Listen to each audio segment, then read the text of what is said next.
So of course, with the re-release of Skyrim Anniversary Edition, the hype has been mostly about what goes on with Elder Scrolls, and of course most recently that PlayStation will not be getting Elder Scrolls 6 anytime in the future.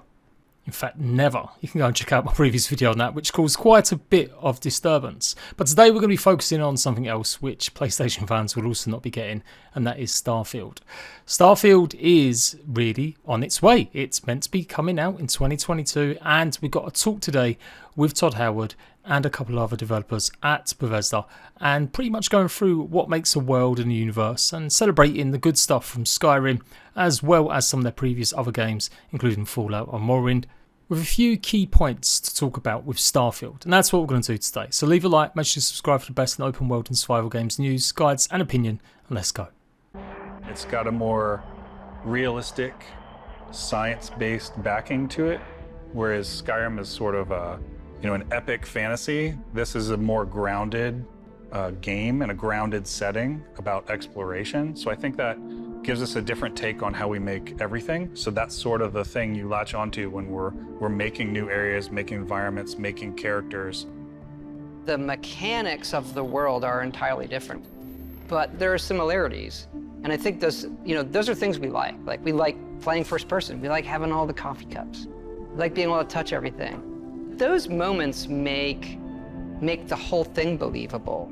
And that's pretty much the biggest takeaway to maybe get from this interview and little demo video with the devs, is talking about the world and how it's going to be a universe, and it's going to be about exploration, and it will be more grounded. It's not going to be just Skyrim in space or Fallout in space. It's got its own unique principles, it's going to have its own unique mechanics, but there will be obviously some similarities to make it a Bethesda style game. Let's hope they've ironed out them bugs. We do get some closer lookups though at a lot of the concept art and some of the dev work in progress, and what I really liked about some of this stuff was how colourful it was.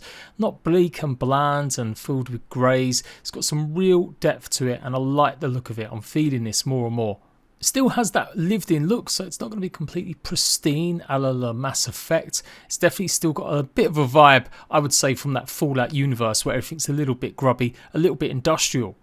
But yeah, it's interesting how they're pointing out also that this game is hopefully going to be played just as long as Skyrim, and they're basically talking about how that's influencing their game designs, because they never really predicted Skyrim to be played for 10 years, but it has been. And so what are they going to do with that?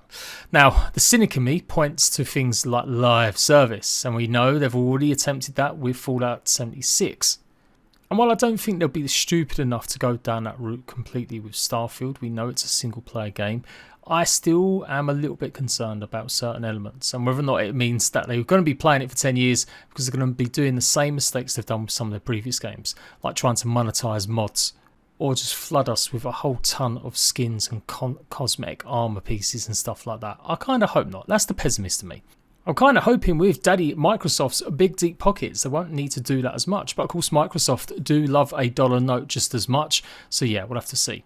More optimism. Then maybe they're just literally talking about the actual game design and how they want it to be more replayable, and it's going to have different branches. That's another element they touch on during this interview, talking about how your adventure, or how when you talk about what game you're playing, you went and saved the world that day. It's all the paths you didn't take that make it special to you, that you feel like when you finish that quest, that you feel that you accomplished something that week. That week, a quest lasting a week's time, or is he really just talking a bit more, everyone chilling out for half an hour after a long day at work? I don't know. It's an interesting take. Is there going to be quests that may develop over time that would point to a live service based single player game, much maybe a bit like Hitman and their alternative quests and targets? Maybe something like that could be something they have in Starfield. A bit of speculation, but yeah, going on loose words from Todd Howard. What would you want to do? What does going to space mean to you? And everybody comes back to the same one.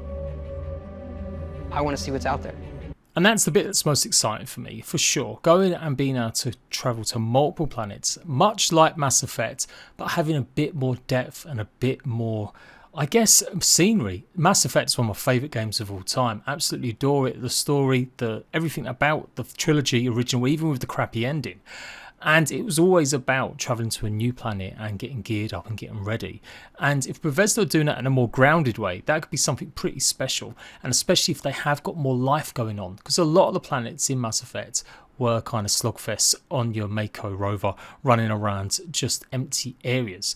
We do know they've said that a lot of the planets could be as big as certain locations have had in the past, and so we're hoping that means it's going to be really worth exploring some of these, or maybe you could just settle down on one planet for a big chunk of time.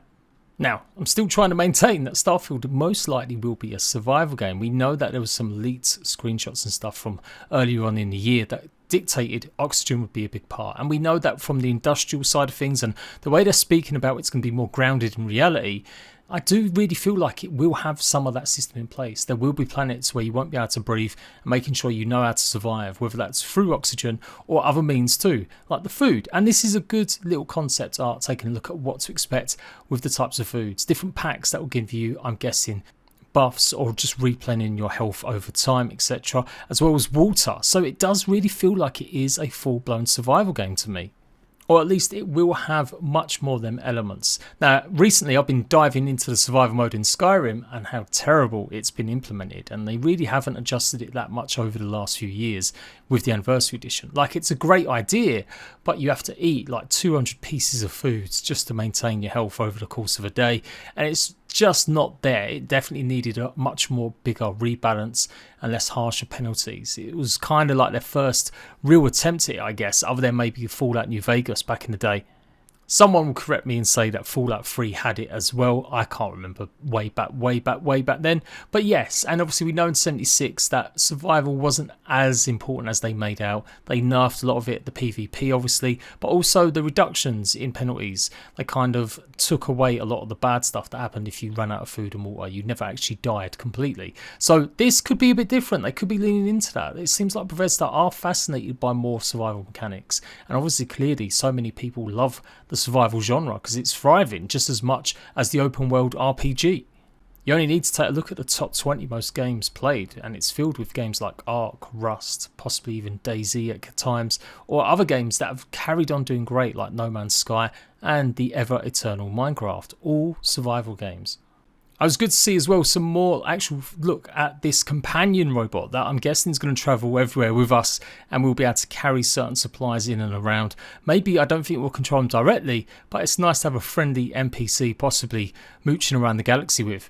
We only saw this briefly in the trailer and stuff, and it's good to see, I think, a more close-up look at it. It does seem to me like we're going to see this thing a lot more. And then I guess the last thing to touch on is Todd finishing off this little dev interview by saying they want that moment where you come out and see the world. And in fact, Starfield's going to have two of their moments. That kind of iconic status of coming out the bunker in Fallout 4 or Fallout 3, or stepping down from Helgen in Skyrim. What's interesting to me is the notion of having some sort of family here. You can see clearly there's a child, there's a cat, there's a robot with a pink fluffy on its back.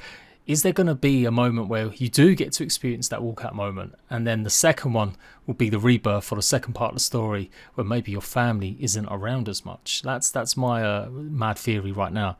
I just can't imagine Bethesda doing a game where you've got a family to look after and it's an NPC hunky-dory and stuff. So yeah, I'm going to put money and say that there's going to be some sort of big tragedy in the early stages of the game.